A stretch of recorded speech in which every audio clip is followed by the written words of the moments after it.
എന്റെ ആത്മകഥ ഞാൻ ഇപ്പോൾ എഴുതിക്കൊണ്ടിരിക്കുകയാണ്. സഖാവിനെ എവിടേക്ക് തെരഞ്ഞു?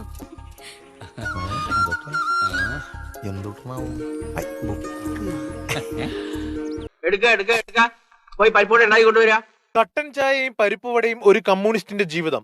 ഇതാണ് EP ജയരാജന്റെ പേരിൽ DC പ്രസിദ്ധീകരിക്കുന്ന പുസ്തകം. ഒരു സാഹചര്യത്തിലും കൊണ്ടുവരാൻ പാടില്ലാത്ത തരത്തിലുള്ള ഒരു പുസ്തകം ഇവിടെ എത്തിയിട്ടുണ്ടെന്നുള്ള വിവരം കിട്ടി.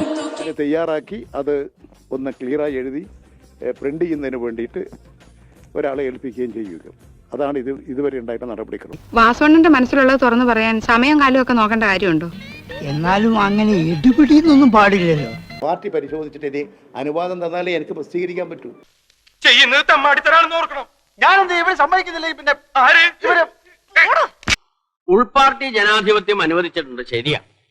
നമ്മളെല്ലാവരും ഒരുമിച്ചിരുന്ന് ദിനേശ് വേടി വലിക്കുന്നതും അതുകൊണ്ടാണ്. എന്ന് വെച്ച് പാർട്ടിയിലെ ബുദ്ധിജീവികളെ ചോദ്യം ചെയ്യരുത്, മനസ്സിലായോ? പ്രസിദ്ധീകരിക്കുന്നതിനെ സംബന്ധിച്ച് പാർട്ടി ആയിട്ട് ആലോചിക്കേണ്ടിട്ടുണ്ട്. എന്തൊക്കെ പറഞ്ഞാലും ദുർമാരി അച്ചടത്ത പരിപാടി തന്നെയാണ്. ഞാൻ എഴുതിക്കൊണ്ടിരിക്കുകയാണത്. അതെങ്ങനെയാ പ്രസിദ്ധീകരിക്കുക? പക്ഷെ എന്തെഴുതിയാലും വായനക്കാരന്റെ കണ്ണ് തള്ളണം, ഞരമ്പ് വലിഞ്ഞു മുറുകണം. ഒന്ന് എഴുതി തരൂന്നേ.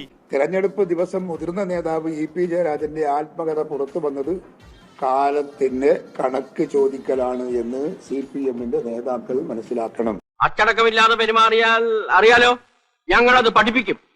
കഴിവുണ്ടായിട്ട് മാത്രം കാര്യമില്ലടാ, കുറെയൊക്കെ ഭാഗ്യം കൂടി വേണം.